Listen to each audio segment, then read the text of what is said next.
G'day viewers! Today we're going to talk about bits, bytes and cupcakes. So our topic, distributed denial of service, is interesting to us because it's actually an attack on network availability. So this is really very different than many of the different kinds of security problems we've seen before, where we could provide confidentiality, integrity and authenticity to secure messaging in some way. Distributed denial of service has none of those aspects. It's simply about sending packets. So all of these cryptographic protections, they don't help us at all. That makes it interesting for you to see just as a contrast for a different kind of security problem. And it's also kind of cool just to learn about some of the various difficulties we face in the internet today and the nasty things that go on. Okay, so let me start with a little bit of motivation. You've seen this before. The best part of IP connectivity, you can send to any other host. The worst part of IP connectivity, any other host can send to you. And, other hosts who you don't know or don't like can send lots of nasty stuff to you. In fact, if there are many of them, as there are here, Trudy has really become an army of Trudies, if you like. Trudy, or the army of Trudies, can flood a target host by simply sending packets to it across the network. If you send enough packets, this interferes with IP connectivity.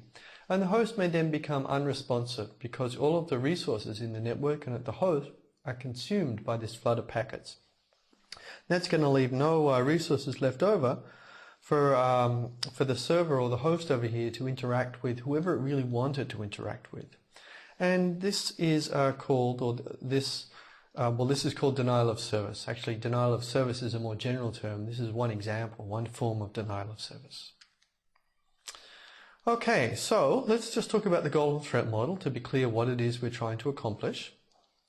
Now, the goal is simply for a host to be able to maintain network connectivity for it to use for all of the desired services it's providing. Typically, this will be a server talking to its other clients on the internet, its intended users. Great, so they should just be able to talk. And we would like to, in the ideal case, you see I have this line, we've separated Trudy out so that she can't interfere with this exchange. The threat is that Trudy may somehow overwhelm the host with undesired traffic, simply by sending packets actually, that's all she'll have to do, and that this will interfere with using the normal services of the network. Now, about now is where things go a little south, and I tell you the state of distributed denial of service in the internet today. Actually, it's a huge problem today.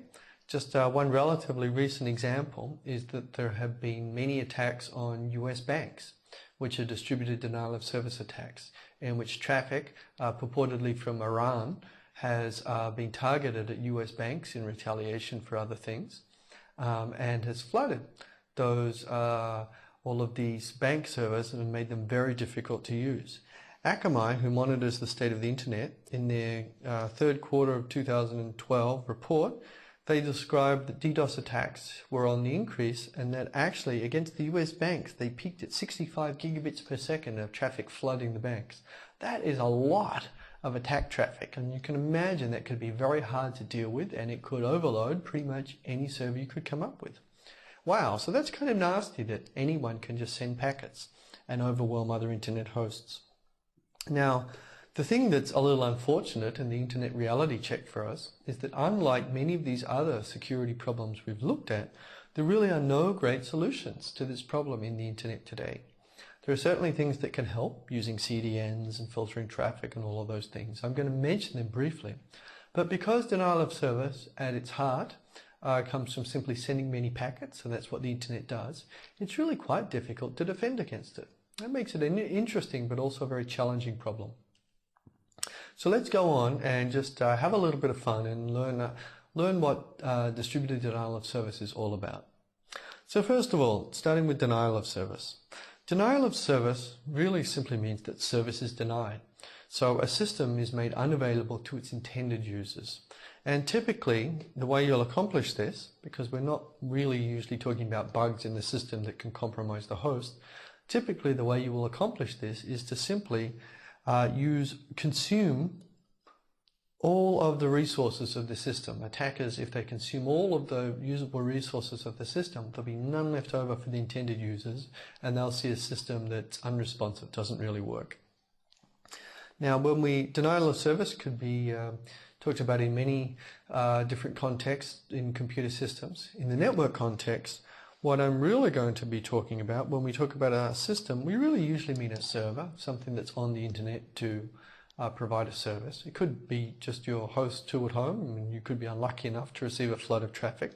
But we're usually talking about a server that's there to allow legitimate clients to use it. Resources mean a couple of different things. They might mean network bandwidth if we're talking about the network resources, or if we're talking about host resources at the server, just its CPU, its memory, and things like that. If we just focus on the host for a while, denial of service at a host can be accomplished simply by sending strange packets to the host that totally zap its resources and deplete them. Here are a couple of examples. Now, there used to be, well, there still are, packets called ping of death, malformed packets. You could send this ping packet to a host, and it was constructed in such a way that it would trigger a kernel bug and crash your system. So you'd send one packet and you would take down a host. That's why it was the ping of death. If you got it, you died. That would be one example causing host denial of service. Another example is a SYN flood, where an attacker sends many TCP connection requests, that is TCP SYN packets, to a host. The host will respond by sending SYNACK packets and doing all of the usual things to open a connection, including setting aside resources in the kernel for connection structures. But what would happen if the attacker simply sent many SYNs, flooded SYNs, but never ever bothered following up with in response to the SYNACKs? Pretty soon you would fill up all of the connection structures at the host, and it would be unable to accept new connections. This is called a SYN flood. This used to work in the old days. So you can see here the idea is that a relatively small number of bad packets can deplete the host resources. It's either its CPU or its memory or other resources on the host. And this is host denial of service. Now, I'm actually not really going to focus on that. These strange packets are really having nasty effects on the host. You can often patch all of the specific vulnerabilities that are identified. Patches for pings of death have been around for a long time and would be deployed on most servers that you would care about, so you can no longer take them down. There are many different kinds of vulnerabilities, so a best practice when you run a server to keep it robust is to always apply these different patches for new vulnerabilities as new vulnerabilities are discovered. If you're interested, you could read about SYN cookies as a defense against SYN floods. That's a pretty interesting one because it is a little bit of a protocol design. But for host denial of service, we're not going to focus on it much because you can defend against it mostly by keeping your host up to date. So let's move to network denial of service. The resource which is going to be exhausted here is the network. It's simply bandwidth. So the nasty fact here is that you can cause network denial of service simply by sending enough packets to saturate the network. Doesn't matter what they are. If you can just send many packets, then you'll be able to saturate the network links. If you do, and here's a picture of it, you can see this access link here is leading up to a server or a host at the other end. This pipe, this access link in the middle here, it's full of bad packets, nasty packets from Trudy. If Trudy sends enough packets, then as the traffic approaches this access link, there will tend to be congestion and loss in the routers that lead up to the access link. And packets from your intended user here, you can see there's one pink packet here, we'll see very high congestion and loss. Most of them won't get through, and the server won't be able to respond and have a reasonable conversation with them.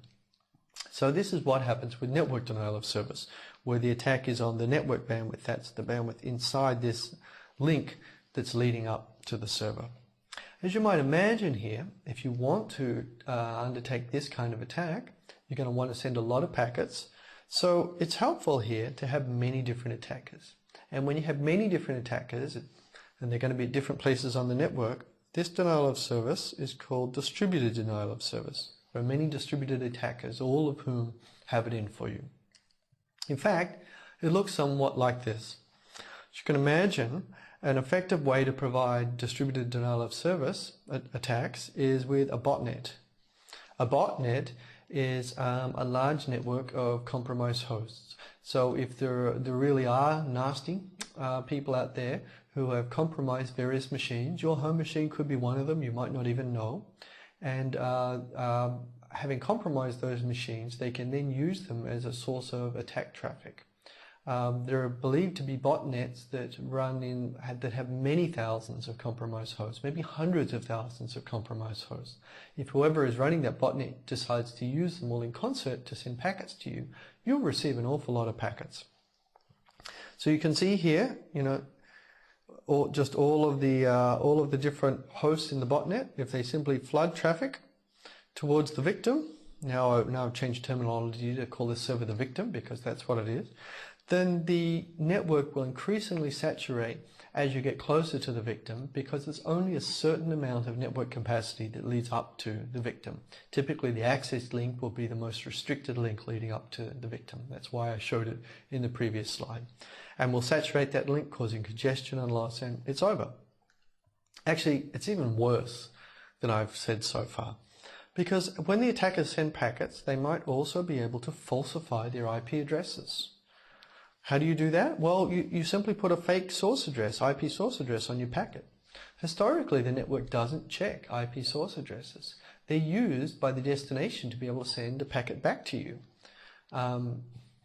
But in this case, we're not using that functionality, so a source might be able to put any old identification there. If you do that, you're hiding your location. You're hiding the location of the attackers. It makes it more difficult for the network, the people who run the network, to track down what's going on. This is called IP address spoofing. And so you can see here Trudy's sending packets, and Trudy simply changes the IP source address to say it's from Bob. Alice then, thinks Bob really has it in for her, even though it's actually Trudy. Okay, so this is definitely can be a complication. Actually, it's even worse than that. Here's an example of nasty things you can do with address spoofing. Look at this trick. Trudy can actually trick Bob into actually sending a packet to Alice. So, in which case, it's really Bob who has been tricked into attacking Alice. If Trudy sends packets to many, many, many different Bobs, if they each send a trickle of traffic to Alice, it will add up to a flood. So to do this, Trudy would send a packet to Bob, and so here's Trudy sending a packet that's to Bob, but the key bit is that Trudy spoofs the source address and says this packet's coming from Alice. It just has to be some kind of packet that will elicit a reply from Bob. If you pinged Bob, maybe Bob would return a ping reply, for instance. If Bob was a DNS server, maybe Bob would return a DNS reply in response to a query. But Bob's reply is shown here. It's this packet here. Well, this is going to be from Bob, of course. Where's it going to be sent? It's going to be sent to the source address, and that was listed as Alice. So Bob will send a packet to Alice. Alice may not be sure what these packets are all about because they're a reply to a query she never sent. So she might not be sure what's going on. But simply by sending them, they may accomplish their goal by clogging up the network close to Alice. So you can see this is pretty nasty. This is an example of some of the nasty things that can go on with attacks. Well, with best practices in the internet today, we can disable most of these kinds of attacks. Now, in fact, there is a specific best practice called ingress filtering. And the idea here is to validate the source address of a packet at the network boundary. So that's like when it enters the ISP, when it goes into the internet at large. This might just seem like common sense, actually. You just make sure that it's okay so that people from the edge of the network can't attack. If you like, you could say that in the internet today, it's the responsibility of the end host that makes the packet to check that the source address is okay. Well, if that host is compromised, that may be a little comfort.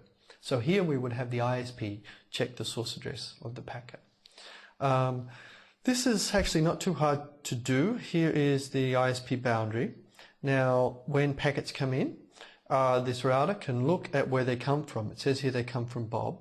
And then this router can look up where it would forward packets if packets were being sent back to Bob. Well, the answer should be that they're sent back in the same direction. For instance, if they said from Trudy, if we looked up Trudy, we would send back to Trudy. So we would be pretty confident that, they really came from the right place. If we look at Bob though, if this ISP router looks at Bob, Bob will be somewhere different. He won't be at this end of the access link. Only Trudy is. So this router will be able to work out that these packets don't come from Bob. They come from someone else like Trudy, and so the router can simply discard them. And they won't get onto the internet, and so they won't be able to attack Alice, who's a long way away. This is a best practice. However, deployment of this idea has been relatively slow, partly due to incentives. As an ISP, I have to do extra work here to make sure all of these checks are okay and that they don't mess up anything. And this extra work is really to help hosts somewhere a long way away on the internet, hosts who actually aren't paying me money and might not be on my network at all. So it's something extra to do that doesn't directly benefit yourself. Somewhat like vaccines, I guess, it benefits everyone if everyone does it. So we're getting there, but it's taken a while. Okay, so imagine, however, that ingress filtering has been deployed and we take all of these measures. We're back to a basic flood. So the best we can do with a lot of the protections today is render a distributed denial of service attack a simple flood of packets. That can still take us down, especially if it's 65 gigabits per second. What can we do? Not much. I've listed 2 possible flooding defenses here, both of which are used in practice, both of which help. The first one is to increase the network capacity around the server. We said we were going to fill up those access links and clog them. If we can make those access links bigger, they'll be harder for an attacker to clog. And a particular approach which is used here a lot if you're a high-end internet service and you want to stay up is to use a CDN. A CDN is really replicating the server at many different locations, so we'll be getting a higher access link bandwidth across all of those locations. We're really summing it together. And it's actually quite clever to use the CDN to do this because we're getting some statistical multiplexing effects amongst the customers of the CDN.